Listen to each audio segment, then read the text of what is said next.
saudaraku kaum muslimin dan muslimat dimanapun antum berada. Alhamdulillah bisa bertemu kembali bersama saya Novel bin Muhammad Al-Aidrus dalam keadaan sehat walafiat. InsyaAllah yang sakit jadi sehat, yang sehat gak kena penyakit. Amin Allahumma amin. Ikhwani rahimakumullah, dalam kehidupan ini tidak sedikit orang yang melupakan kehidupan yang kasat mata. Jadi kita ini hidup, ada yang kita lihat dengan mata, ada yang tidak bisa kita lihat dengan mata kita saat ini. Kita hidup, ada yang dengan telinga, ada yang tidak bisa kita dengar dengan telinga kita saat ini. Kita hidup menggunakan indera penciuman kita, tapi banyak hal yang tidak bisa kita cium dengan penciuman kita saat ini di kondisi kita yang seperti ini. Tapi ada manusia-manusia yang diberi kemuliaan oleh Allah Subhanahu wa taala dalam kehidupan yang sama seperti kita, di alam yang sama seperti kita, penglihatannya melihat yang tidak kita lihat, pendengarannya mendengar yang tidak kita dengar, penciumannya mencium yang tidak kita cium, seperti yang Allah berikan kepada para anbiya wal mursalin, di mana para nabi dan rasul memiliki penglihatan, pendengaran, penciuman yang lebih dari kita semua. Dan termasuk juga al ulama warathatul anbiya, pewarisnya para nabi yaitu para ulama. Ada ulama-ulama yang diberi oleh Allah Subhanahu wa taala kemampuan untuk melihat, mendengar dan mencium lebih dari kita semua. Seperti yang kita dengar dari berbagai riwayat, di mana Khalifah Umar bin Khattab radhiyallahu anhu itu sudah ngajar online, kalau bahasa kita ya, ngajar online di zaman kekhalifahan beliau radhiyallahu anhu, yaitu saat beliau lagi khutbah Jumat. Lagi khutbah Jumat, beliau bisa mengomando pasukan yang jaraknya ratusan kilometer dari kota Madinah, sementara beliau berada di atas podium, di mimbar. Beliau bisa mengatakan ya sariyah al-jabal, ya sariyah al-jabal, bisa merintahkan kepada pasukan untuk naik ke atas gunung yang jaraknya ratusan kilo. Beliau melihat dan suara beliau tersampaikan kepada para sahabat. Sahabat yang lain bisa mendengar jarak ratusan kilo, Sayyidina Umar bin Khattab radhiyallahu anhu bisa melihat dari jarak ratusan kilo. Ini penglihatan dan pendengaran sahabat yang berbeda dengan kita semua. Ada pula riwayat yang menyebutkan bagaimana ketika Nabi Muhammad SAW hendak ceramah, hendak menyampaikan nasihat, tiba-tiba semua mendengar rintihan seperti onta betina yang akan melahirkan atau baru saja melahirkan. Saat itulah para sahabat mencari sumber suara itu dari mana.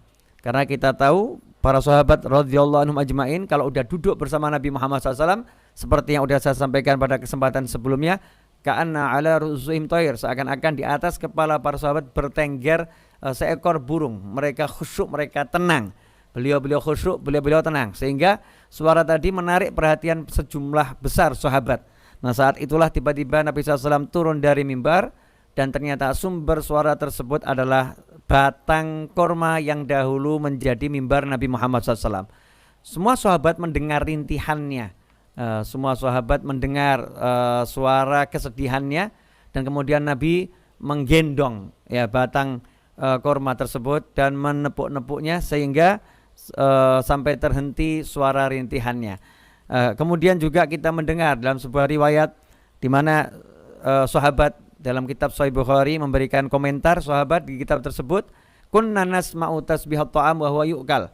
Dahulu kami mendengar suara makanan yang kami makan itu bertasbih kepada Allah Ta'ala, wa huwa yu'kal, sementara makanan itu sedang dimakan. Ini lagi-lagi sahabat, kelompok para ulama khusus yang memiliki pendengaran lebih dari manusia yang lain. Ikhwani rahimakumullah.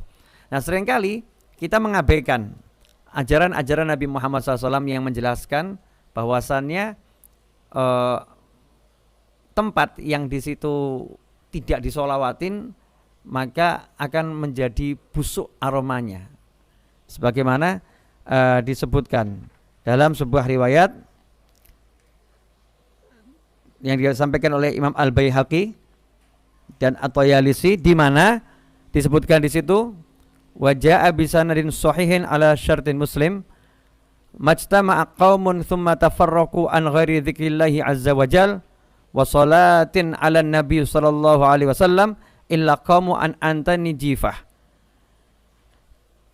Dengan sanad yang sahih sesuai syarat Imam Muslim disebutkan majtama'a qaumun, tidaklah berkumpul sekelompok orang, thumma tafarraqu, kemudian sekelompok orang tadi meninggalkan tempat duduknya masing-masing, berpisah dari perkumpulannya, an ghairi dzikrillahi azza wajal, tanpa ada ingatan pada Allah Ta'ala, tanpa berzikir pada Allah Ta'ala, wassalatin ala nabi sallallahu alaihi wasallam, dan tanpa bersolawat kepada Nabi Muhammad SAW, melainkan illa qamu, melainkan mereka bangkit meninggalkan tempat kumpulnya tadi, antan jifah, dengan aroma yang lebih busuk daripada aroma bangkai. Masya Allah. Naudzubillah min dzalik. Jadi kalau memang aroma kita lebih busuk dari bangkai, tempat kita lebih busuk dari bangkai, maka bagaimana dengan kitanya itu? Ya, bagaimana dengan kitanya? Naudzubillah min dzalik. Bagaimana dengan bagian dalam dari kita, hati kita, pikiran kita? Karena kita enggan bersolawat pada Nabi Muhammad SAW, karena kita enggan berzikir pada Allah Ta'ala. Ikhwani rahimakumullah. Nah, itulah yang seringkali menyebabkan kita hidup dalam keadaan suntuk, hidup dalam keadaan resah, hidup dalam keadaan gelisah, karena kita mengabaikan hal-hal yang penting, ya walaupun ringan, walaupun kecil, tapi ini penting gitu.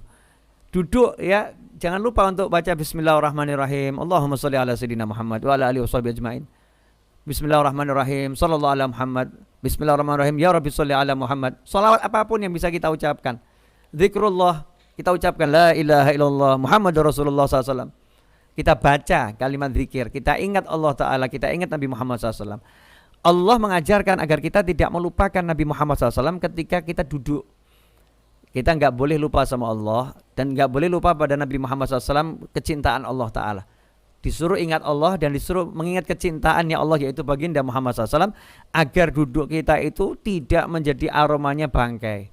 Nah, kalau udah duduk kita ini berzikir dan bersolawat, di tengah-tengah kita duduk, kita sempatkan ingat Allah Ta'ala, dan seharusnya kita selalu ingat, dan kita sempatkan ingat Nabi Muhammad SAW, maka kita menjadi harum aromanya. Nah, kalau udah aromanya harum, ruangan itu jadi harum, tubuh kita harum, hati kita harum, pikiran kita harum, ya hidupnya enak. Ya hidupnya enak. Nah, ini yang menyebabkan seorang ini hidup jadi nggak enak, resah, gelisah. Ya ini salah satu poinnya ini, lupa untuk tidak bersolawat dan berzikir kepada Allah SWT ketika duduk. Ikhwani rahimakumullah. Kemudian juga dikatakan dalam banyak hadis, ya dalam banyak hadis disebutkan, ma jalasa qaumun majlisan lam yadhkurullah azza wajal illa kana alim tirah. Dalam hadis yang lain juga disebutkan, majalasa qaumun majlisan lam yadhkurullah ta'ala fih wa lam yusallu ala nabihi sallallahu alaihi wasallam illa kana alim tirah minallah yaumil qiyamah wa in syaa'a 'adzahum wa in syaa'a ghafara lahum. Ini disebutkan dalam Sunan Tirmidzi.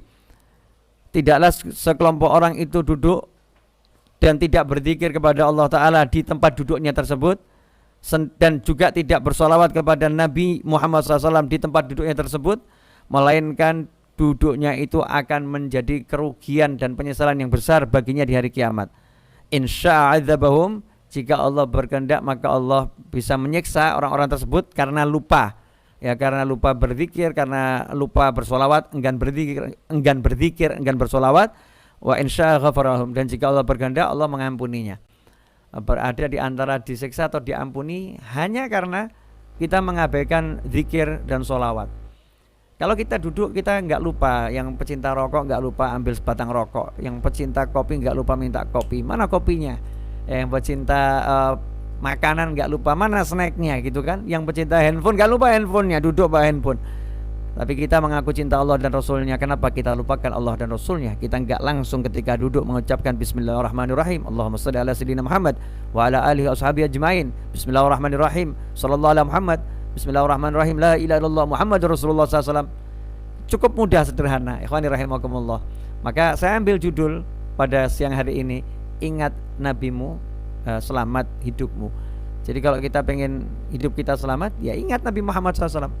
Kalau kita nggak ingat Rasulullah SAW, nggak akan selamat hidup kita. Duduk yang nggak ingat Rasul aja jadi bangkai kok. Duduk nggak ingat Rasul jadi bangkai. Makanya hal yang seperti ini loh. Ini kan hal-hal yang sifatnya tak tampak, tak terlihat. Inilah iman gitu. Ini masalah keimanan. Ya mungkin sekarang kita terlampau sibuk hidup dengan yang kebendaan. Padahal dengan kebendaan ini pun kita hidupnya dengan yang tidak kelihatan mata. Kita hidup pakai wifi, pakai internet, ya kan? Kalau wifi, internet itu kita percaya. Tapi kenapa yang disebutkan Nabi SAW kok kita kurang yakin ya, kurang percaya? Jadi suatu hal yang aneh ya, suatu hal yang aneh. Ikhwani rahimakumullah. Nah inilah ingatan di siang hari ini. Mudah-mudahan menjadi masukan yang manfaat. Mudah-mudahan kita bisa memperbanyak sholawat ketika duduk ataupun berjalan, sehingga dimanapun berada aroma kita harum ya, aroma kita harum, sehingga ruh kita harum, sehingga kalau ada orang-orang soleh ketemu kita bisa mencium keharuman kita dan bisa mendoakan kita, membimbing kita, senang dengan kita, serta memberikan sesuatu kepada kita. Hal-hal yang seperti ini mungkin tidak semua orang bisa menikmatinya, tidak semua orang bisa merasakannya, tidak semua orang bisa mempercayainya. Maka beruntunglah kita yang mempercayai, mengimani dan menikmati. Jazakumullah khairan wal afu minkum wa sallallahu ala sayyidina Muhammadin wa alihi wasallam walhamdulillahirabbil alamin. Wassalamualaikum warahmatullahi wabarakatuh.